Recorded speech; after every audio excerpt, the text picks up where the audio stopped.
Hey everyone, Scott Hansen here from NFL Red Zone. I hope you're checking out 1 hour of 5 Yard Rush, one of the best podcasts on NFL football in the UK.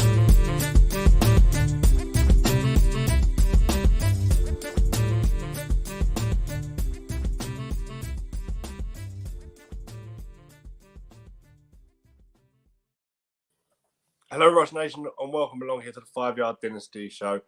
Today we're going to do something a little different. I've got a live rookie draft to run through now, just a few weeks before the NFL draft takes place. 4 rounds, 12 people, all good to go. We've got a fast draft. I'm just having a few technical issues trying to get it up and share the screen, so bear with us while I try and work that out. And hopefully we'll be able to get it up for you guys to see as we go on. That's why we're running a little bit late. Joined today, I've got Tom and JP. How are we doing, guys? You both well? Tom, you good? I'm good, Dan. Yeah, a long time since I've been involved in anything 5 yard for a little bit, but in my profession, it's a downtime. People are going to think I'm a junior doctor on strike now, aren't they? But I've got a week or so left off work at the minute, so I just saw an opportunity and jumped right on. Good for you. Good for you, JP. How are you, sir? You well? Yeah, doing really good, thank you. First time on one of your podcasts. Been watching you guys for 2 years now, and really loving the UK content. Good, man. Appreciate it. Obviously, me and Hannah just took over. Hannah's got some work commitments throughout the month of April that take precedent, and we wish her the best. She's got some exams and that she needs to do, so good luck to her. I'm still struggling to get this draft up on here, guys, so we'll talk through it as we go, but we have started the timer.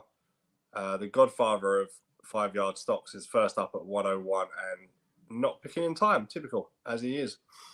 But where have you guys picked? We picked spots where we are. Tom, where have you picked to put yourself? I'm down at 1-8, and there's no rhyme or reason behind it. I just didn't want to be. I think it was 101, 102, or towards the back end, and I went to the back end of the draft. Fine. And yourself, JP? I've got 105. I've got a few teams which did pretty well last year, but I've got a few rebuilding teams who are around the 104, 105 region. So you're going to go early doors just to see kind of a bit of early door strategy and how to rebuild a team.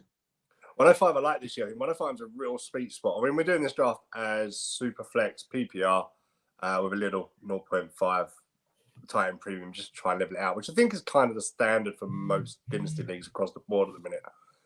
But I love the 105 this year. I think Bijan generally would go, you think, got what was 2 QBs, but now appears to be 3 QBs with Anthony Richardson coming into there. Stroud would go, Bryce Young will go, Anthony Richardson will likely go, but if he doesn't, you're going to fall into Jackson Smith and Jigba, or you're going to fall into one of the QBs that doesn't go. So I think you're almost in a non-lose situation. And the fact that the decision of who to take is probably made for you is not necessarily a bad thing.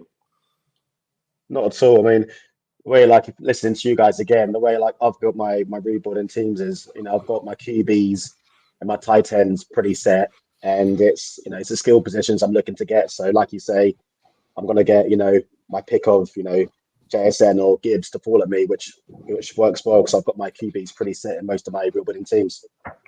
Awesome. We got another guest joining now, Liam Stevenson.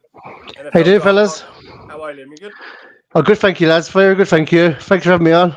Good. So just quickly, Liam, I'm having trouble getting the screen up, so I'm going to have to get this out separately. But Bijan at 101, Richardson at 1-2, Stroud at 1-3, and Quinton Johnson, Liam, at 4 for yourself there. Talk us through that.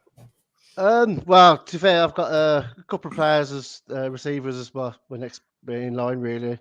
And I just am a big fan of Quentin Johnson, mate. And he's like I say, he's big body receiver, big 6'3" guy. They're the sort of players that I like, and I'm not leaving any draft without Quentin Johnson, to be honest. And like I say, there's a couple of other players I could have gone for now, but he's just my prototypical receiver I love, and that's who I'm targeting. Did you pick this 4 slot? Talk us why you picked that slot. Like I say, I still think it's quite the sweet spot in these mock drafts. I think there's obviously Bijan's going to go first overall, and then you got your running backs and quarterbacks that are going to go now. But I think I'm targeting receiver for me. I think you can build a good dynasty team with receivers, and that's what I'll go for. I agree totally. I mean, if you're in the bottom of that draft area, you're generally there for a reason, unless it's a pick you've acquired by trade. If you're looking to rebuild, I think you always draft value. Forget need. Forget what your roster looks like. Draft the value. So you take a quarterback if you believe it's an option, or you draft the longevity in a wide receiver. I think a lot of people probably did it last year with Brees Hall again this year. The players that have the 101 that have earned and got it on merit probably don't need to be taking Brees Hall, BJ and Robinson at the 101 because the long-term and longevity of a running back and volatility they have could be concerning. I would definitely agree with that. To be honest, I say if I had the 101 pick in a team that's rebuilding, I'd be looking to try and get as many players as I can and try and get some more picks later on in the draft because you could probably get that. You'd probably be getting that, like say, running backs are so volatile at the moment. I mean, who knows even who's the running back one night? It probably could be Bijan. So you should be trying to trade that and then say get some good players and good picks on your roster. Yeah, I mean, we were talking about a sweet spot. You mentioned 4. Me and JP just before they were mentioning that he picked 5, and I think that's a really nice spot because generally I think you'll have a running back go, potentially 2 of the 3 QBs, potentially 3 of them, or Jackson Smith and Jigba. You're going to fall into it. JP, you fell into Bryce Young at 5. Happy with that? 100%. Like you say, you draft for value, and if you're going to take QJ before me, then I'll take Bryce Young now, and if I've got 2 or 3 QBs already in my team, then I'm holding a prize asset which I can definitely trade either Bryce or one of my other 2 or 3 QBs to someone that's QB needy. So definitely pouncing on that value right there. Yeah, you've got it regardless of need. So following you, we've got Paul go ball at 6, took Jahmyr Gibbs, which meant unbelievably Jackson Smith and Jigba fell down to Mason and Kenny King at the 1-7, which is the lowest I think I've seen him go in any draft. So Mason even put in the chat here that he is incredibly happy with that, and I am not surprised. Jordan Addison at 1-8, and Zach Charbonnet going out at 1-9. I think that 9 for me are pretty set at that stage. Tom, you took Addison, happy at 8? I did, and I'm having some problems with the app because it's put me on auto pick and chosen the small receiver that I don't rate as highly as other people do. You don't want to hear that live on the draft, though, do you? I mean, Addison's size concerns me. I've got him as my 9th ranked player, and I've got him at 8. Wow. So I can't be too disappointed with that. I'm slightly surprised that Levitt is still on the board, just with it being a super flex. I'd have expected him to be picked up in the first round, but so far, still there. Yeah, for me, I think Levis is going to rely a lot on landing spot. I think if he gets a chance where he's in a preseason battle for a spot, I think he's worth having sort of 8-10 in a rookie draft. If he's somewhere he's going to be a clear number 2, someone like Jordan Love fell into behind Aaron Rodgers, I think I could see him fall into that mid-secondish area. But you're right, he's got the potential there, and so much of it falls onto landing spot. But I think 1-9 is pretty set in terms of players. I think then from 10 onwards, we really see variation through most drafts. I mean, I took Josh Downs at 10, a player I really like. Again, a lot landing spot dependent. Tim from Kickers Matters took Zay Flowers at 11. And we've got our first tight end off the board, Dalton Kincaid at 12. Anybody surprised to see a tight end go there? Not necessarily with this receiver class. No, to be honest, if it's tight end premium league, I mean, these tight ends, it could be. There's so many good tight. The combine, if the combine's anything to go by, this could be an amazing tight end class. To be honest, I can't say I watched all like Sam Laporta, but there's some good tight ends in this class. That, like I said, the rest scores off the charts, and a lot of players. I could see a lot of tight ends going second round, early third. That could be a sweet spot. Yeah, in the NFL draft, certainly. I mean, there is a good few tight ends here available in the draft here that could be fantasy relevant. Michael Mayer, Dalton Kincaid, Luke Musgraves, to name a few. And I just think, I don't know, I just don't see the value in it. It is a tight end premium we've done here, a half-point tight end premium. I just don't know if those guys are going to have such an immediate impact in the NFL. I think it's going to be landing spots dependent as well. I mean, you're going to see a few seasoned players go to a team like Miami, for instance, who have, like say, traded a tight end, and if they get a tight end now, I think that could push the tight end right high in these drafts, especially one of the big boys. I mean, how many people here, I know you guys fell foul to it, took Carl Pitts, and we're still waiting on a reasonable return on that value. And I think it will come, but for now, I think it's a struggle. I am a big believer of, and I will never, and will never draft a tight end in a rookie draft, purely because of the amount of them that actually make it to fantasy relevance. For me, isn't worth it. We've spoken already about taking value. QB, wide receiver, or if you're later in the draft and you're looking for shots, the easiest guys that have the route to playing time and fantasy relevance are running backs. So I will easily just pick up running backs, because tight ends you can stream generally somewhere. There's normally someone about.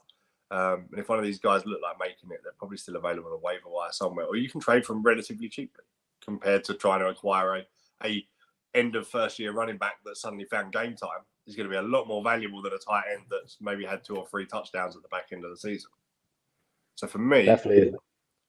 Yeah, I tend to avoid tight ends personally. But we're into the second. Israel Abanikanda, stock took, so he's got running back, interestingly, there from the 101. Michael Mayer, second tight end off at 2. Paul picking with Jalen Hyatt coming out at 3. Liam, Will Levis, you said you were surprised he made it there. I think that's incredible, to be honest, isn't it? It's incredible to be there, especially you got to take value in Superflex. Yep. I mean, let's say he's going to go high. He's going to go high. I'd say in this draft, it could be top 10 pick easy. He's going to get game time. He's going to be playing, and quarterbacks, the assets don't really depreciate, do they? I mean, you take a quarterback, you get a long time to see if they're going to come good. They get a good few years as a starter. So I think you just got to take the value in that. And if not, you say it's a trade piece potentially in a few years. It never depreciate, really. That's what I'm saying. Like, you've got Will Levis 2 picks after Michael Mayer. If they both have game time and become kind of relevant, you're going to be able to trade Levis for Mayer and something. You drafted him after. 100%. So why draft Mayer? Take Levis at that spot. I just don't understand that personally. Well, I'm with you. I'm not a tight end guy either, to be honest. There's only like 5 top really premium tight ends that you actually are going to go for, and the rest of them they can be good some weeks, some bad weeks. I think you're right. I think go for the premium positions, but you're saying more differential from like tight end. I think it was 7 through to like 20 was less than a point a game or something like that over last season. Yeah, Michael Mayer definitely carries a lot of name value. I mean, he was a QB1 a few months ago going into the end of the season, and since then there's been over 4 or 5 tight ends come out. So I think you can box clever and wait a few rounds and still get a very good quality tight end, or fall to the name cachet, as they say, and pouncing a bit too early. Awesome. So JP, you took Sean Tucker after Liam picked up Levis before he got to you at 2.5. Yeah, so for me, I think in the second round this year, I think you have to be looking at a running back, and I think there's so many quality running backs that it's just, pick your poison here. I mean, I was very torn on, a tight end like, Kincaid if he fell, but he hasn't. Mm-hmm. And like I just said, with the depth of tight end, I'll definitely wait to, later on in the draft and pick up someone of quality. And like you mentioned, Dan, if I'm tight end needy, I'll pounce on someone who, a second year tight end who maybe didn't do so well. And, again, on the cheap this year, because I know some people would have lost patience after year 1 of, the tight end they drafted last year not producing. So, yeah, a bit of game through there. Yeah, hang on to those second year tight ends. And you're right. You said, these running backs in the second round, there is a plethora of them. There's a lot of them. And you went with Sean Tucker. Behind you, Paul, Devin Chains come off, Tajay Spears, Zach Evans at the 208, and Rashawn Johnson at 2.9. So we had a run of 5 running backs coming out there, which, depending on landing spot and your own personal preference, those guys can be pick and choose anywhere in that round. So for me, I stuck still looking for wide receiver value at 2.10. So I've picked up Marvin Mims. Nice receiver. I think he's under the radar a little bit for me. I'd like to see some value back on that. Tom, who did you pick? I used to pick Zach Evans. Was that just because of what running backs you had, or was that your auto again? Still messing up? No, you'll be glad to know I actually made this pick this time. This was all me. Nice.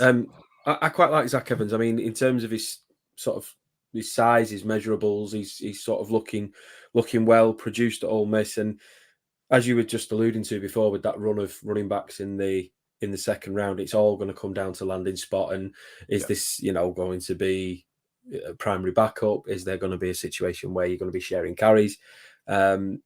I like the look of Zach Evans, but it all comes down to fit. Even Mohamed Ibrahim in the third round, falling all the way there.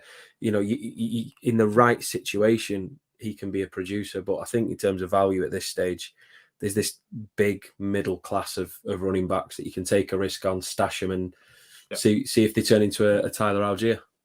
That's it. So following me, Marvin Mims, Eric Gray at 211, and Rasheed Rice at 212. Any names you thought we might have seen that hasn't cropped up yet for anybody, or are you looking pretty set at the minute?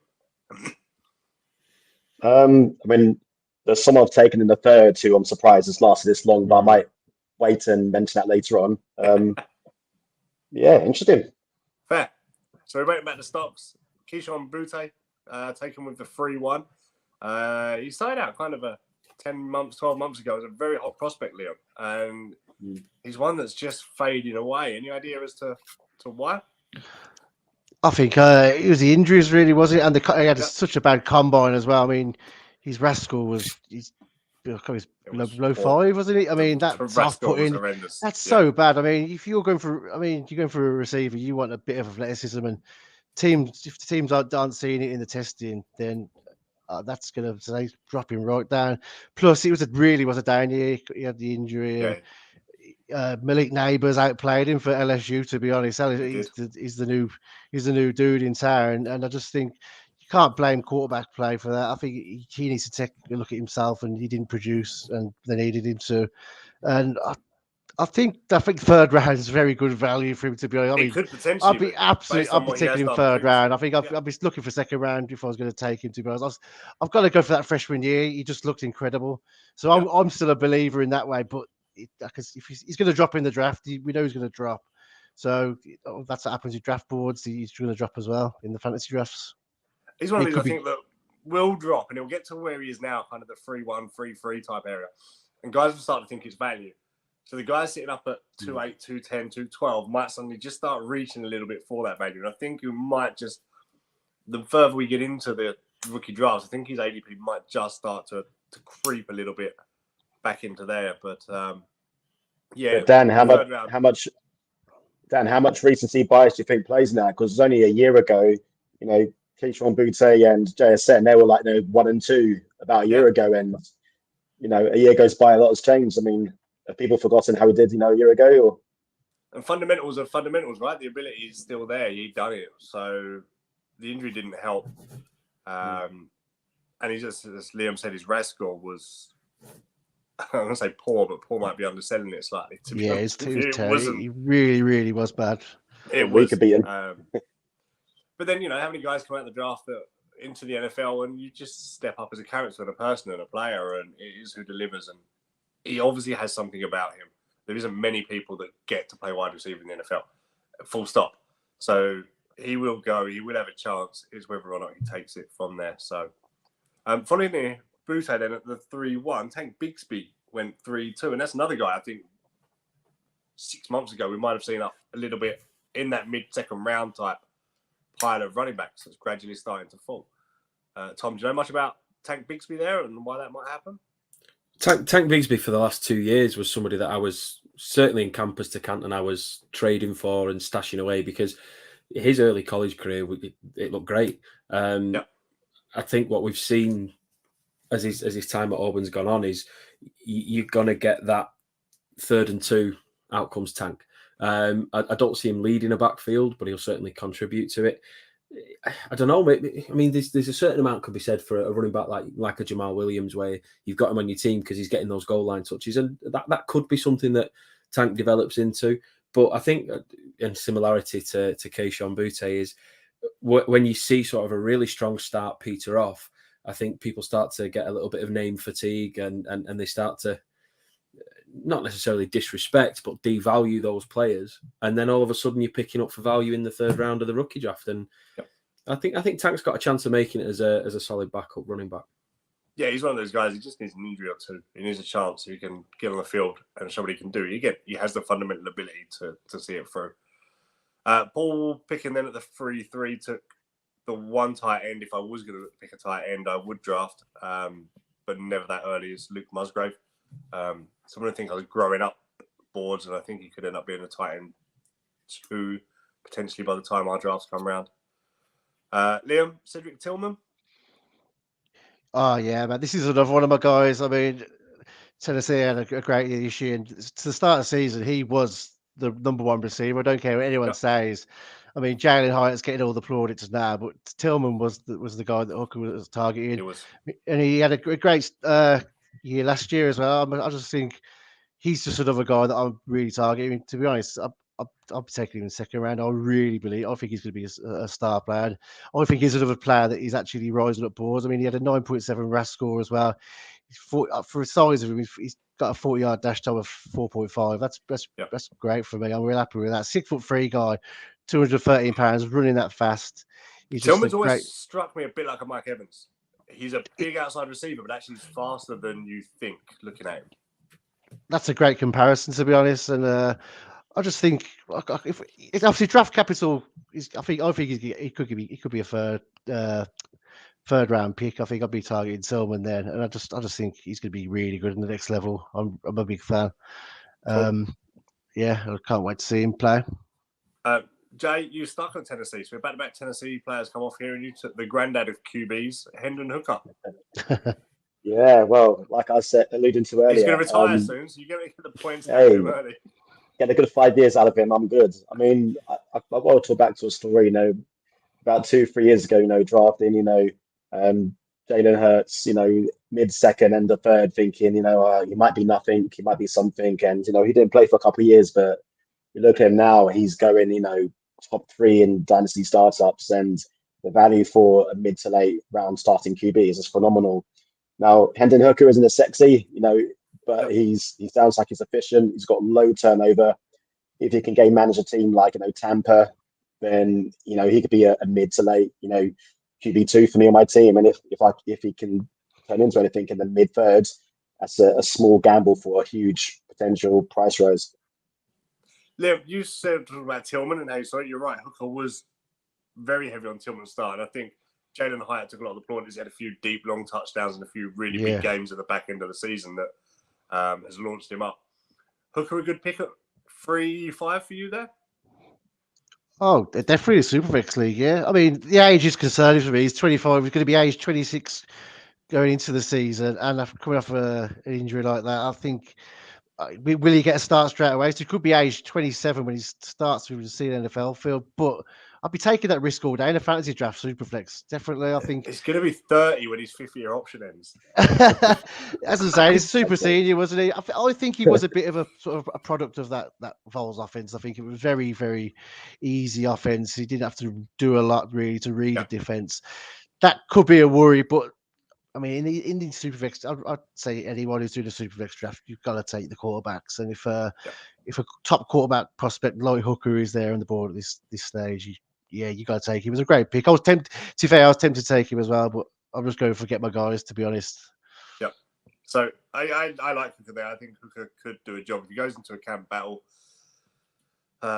somewhere with, like what Darnold, someone mentioned Tampa earlier. I think Baker leads that, but Kyle Trask at the minute is yet to win over too many plaudits. At the minute, we haven't seen a lot of him on the field. I don't think Vikings could be one for him.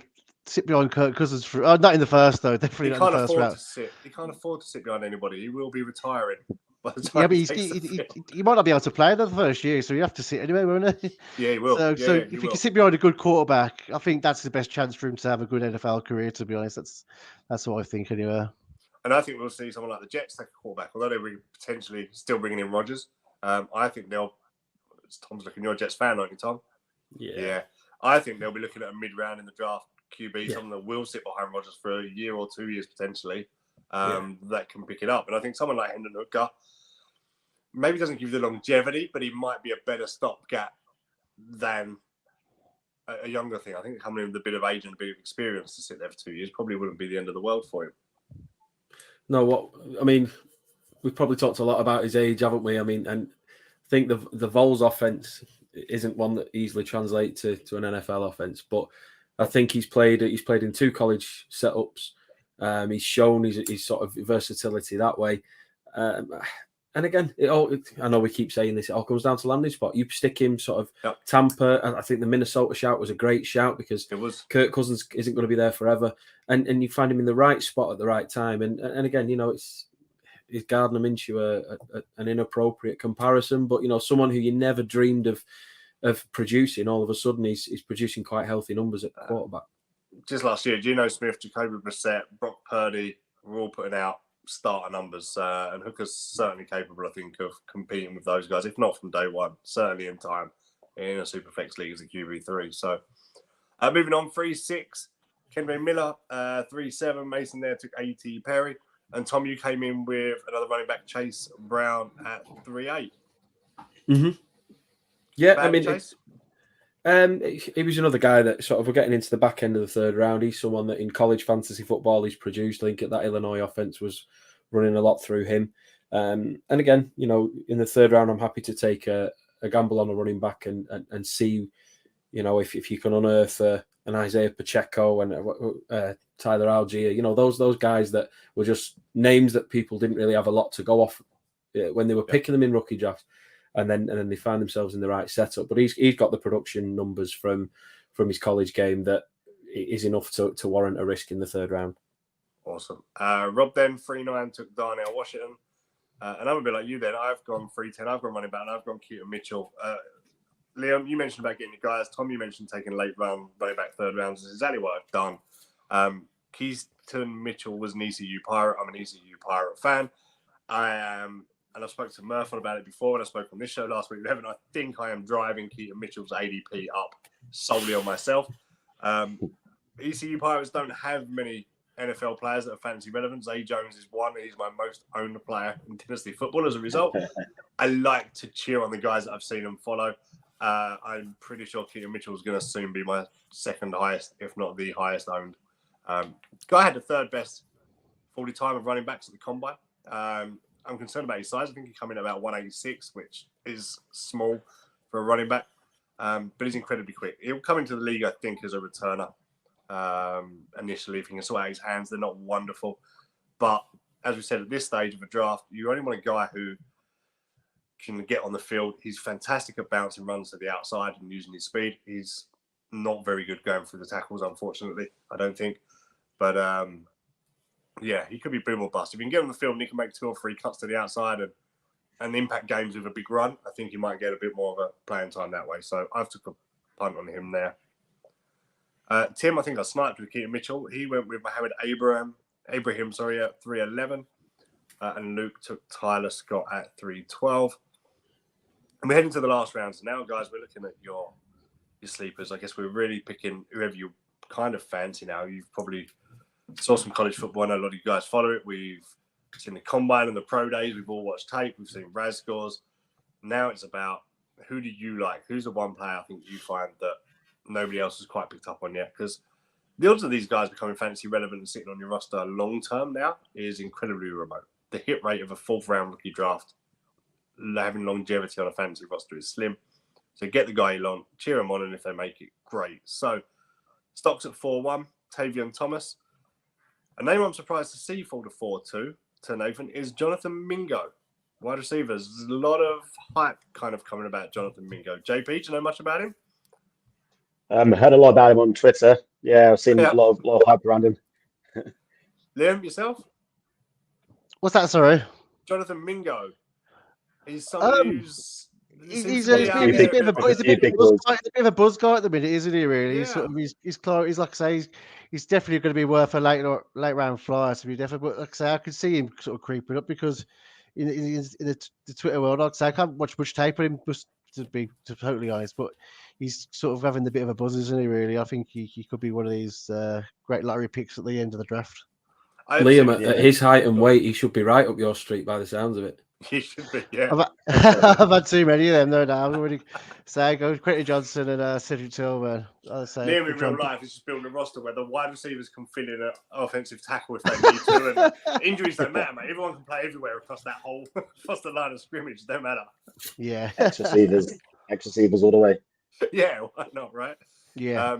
But yeah, Mingo's certainly someone that seems to be hyped. I think if he gets the draft capital to go with it or a landing spot, much like we saw with people like Sky Moore, I think Jonathan Mingo could be someone that we're seeing creeping right up into maybe the late second round type things here, purely because he's riding on this train of positivity at the minute. I mean, I've seen some guys that are putting out their rookie rankings and they've got him as kind of wide receiver 4 or 5 in their rankings, which, what's he got off the board here? 1, 2, 3, 4, 5, 6, 7, 8, 9, 10, 11, 12. He's a wide receiver 13 off the board here.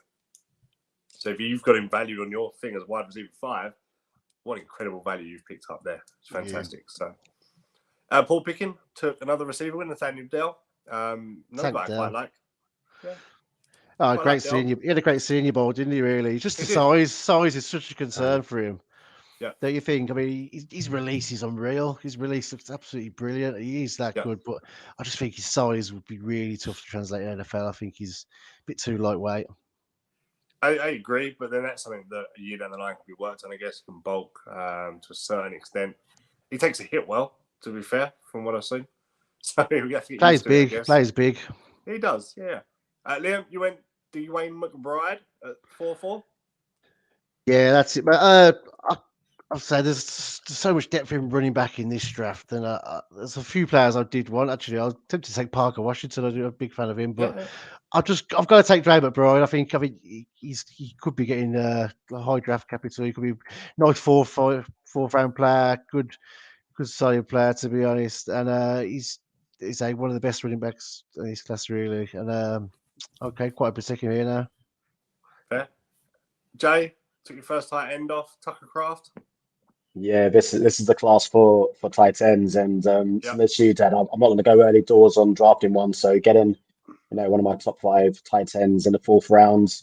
He'll sell my taxi for a year or two, and then when he's ready for juice, hopefully he'll come good. Good. And Sam Laporta went straight after to you.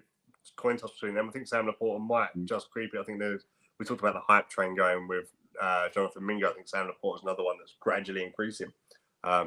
The hype trains are worth absolutely 0 fantasy points, though. So get the guy that you want to go get. We then had back-to-back tight ends, 4-5 and 4-6, 4-7 and 4-8. So you just get a couple more QB dart throws in, I guess, in the 4th. Dorian Thompson and Max Duggan. Thoughts on those guys? Well, they both run, and so I mean, Dorian Thompson-Robinson seems to have been at UCLA for 800 years, and obviously Max Duggan, we all know sort of he's a very limited quarterback, but given the chance, given the opportunity, they can get points with the feet, and if you're going to take a flyer on a quarterback later on, then hopefully someone's going to get something done on the ground. Yeah, definitely gives you another option, right? You can't, I don't know, throwing accuracy in that you can improve to a certain extent, but if a guy can get down and put his shoulder down and pick up yardage with his feet, then that's always going to be a different option. Rob Cowsill then 4-9 took the receiver Xavier Hutchinson. I like that pick there. I at 4-10 went another running back, Evan Hull. I don't know if anybody watched the show last week, but we had Evan Lucien on. He likes Evan Hull. I've watched a bit of tape after following him. So again, I'd expect him maybe to creep into the early 4s, late 3s.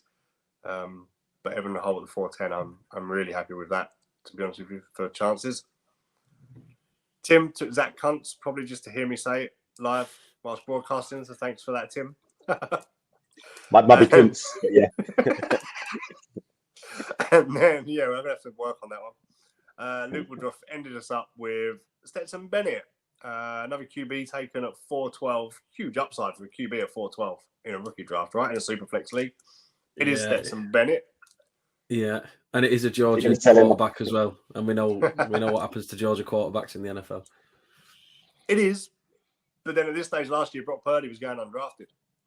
And that's a crazy one, because he was another one that, I mean, you talk about Kayshon Boutte before going from sort of being a darling to everybody falling out of love with him. That happened with Brock Purdy.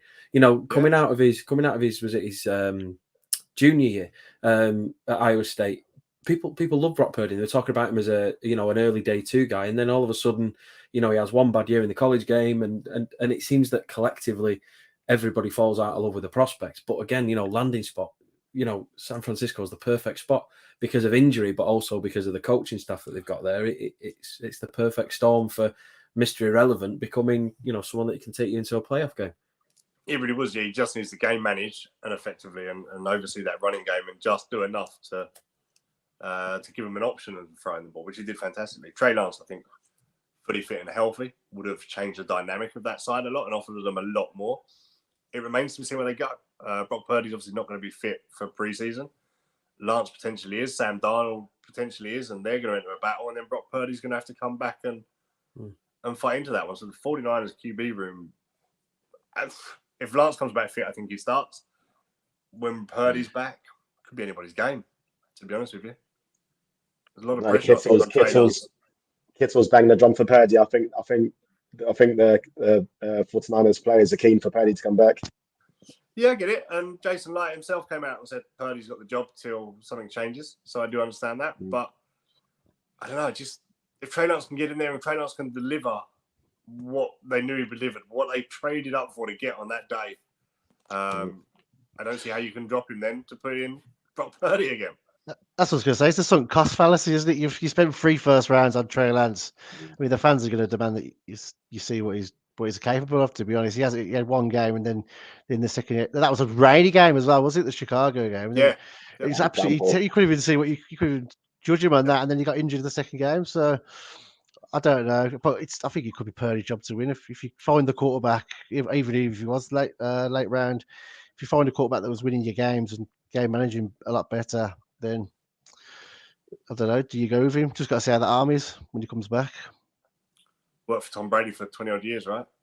Managing games, managing offenses. He didn't have to run the ball very far, did he? So the next GOAT. She did it with what Purdy is.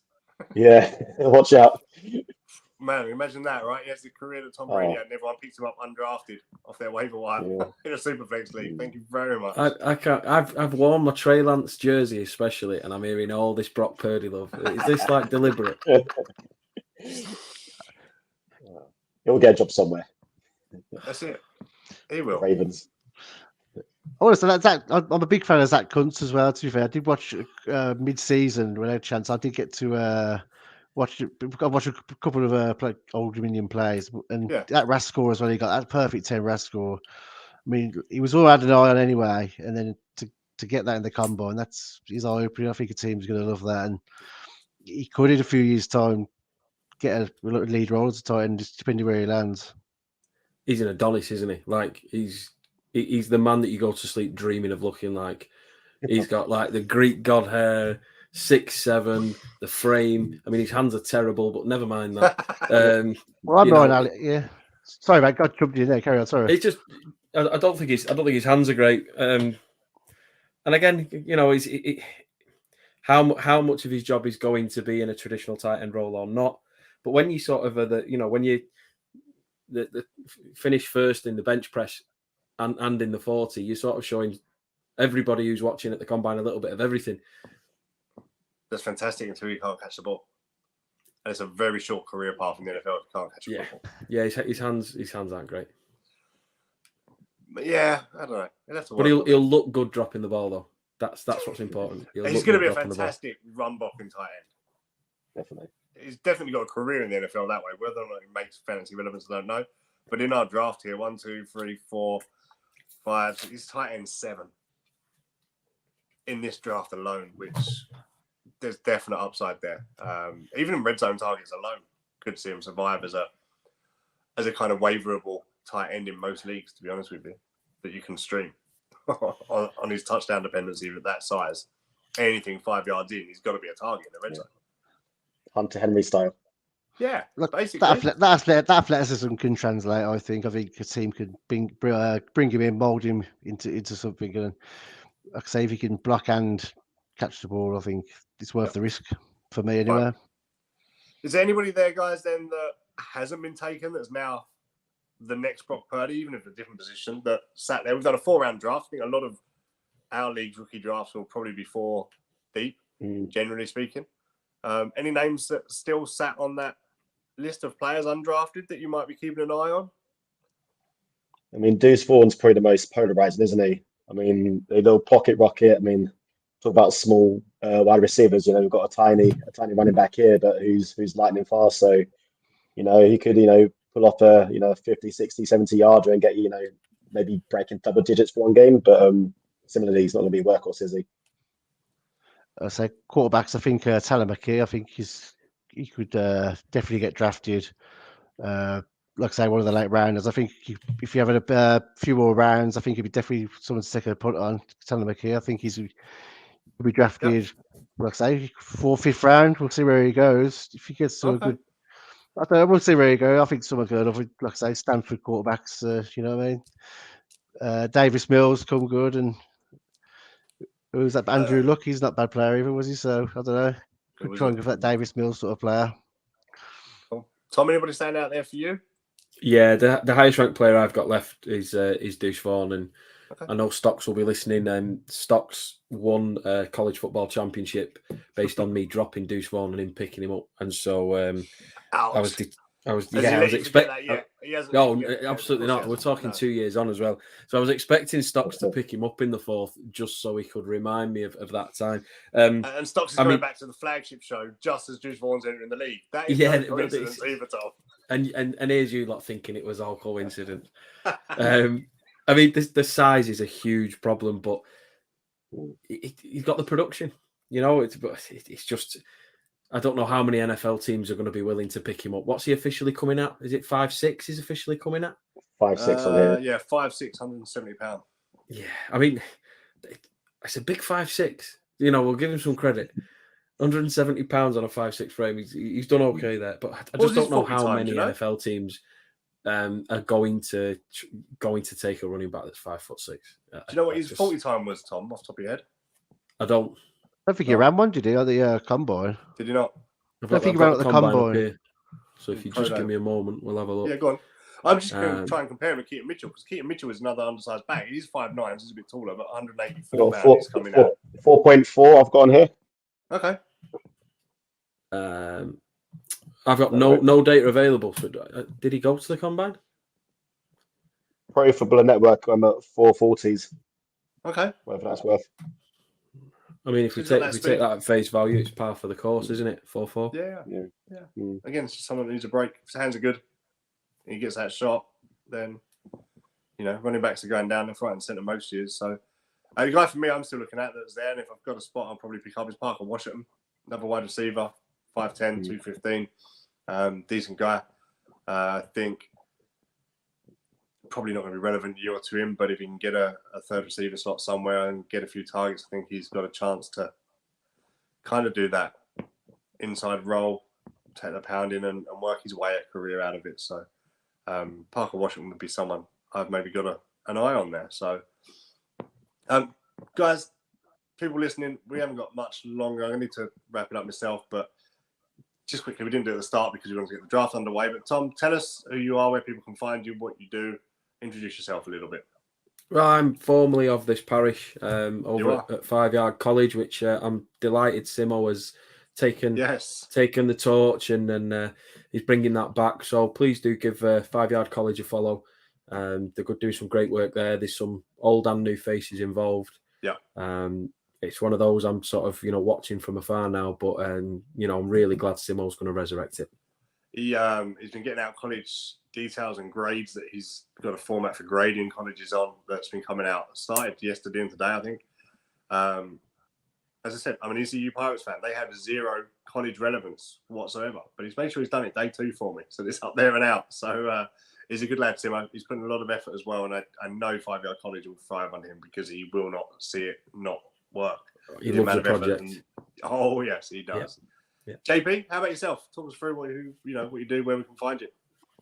Well, I'm not officially a podcaster, but I'm a big fan of 5 Yard Dynasty. So if you're not already doing it, follow 5 Yard Dynasty on YouTube, Spotify, everywhere else. I love the brand. You're guys doing great stuff. Thank you very much, JP.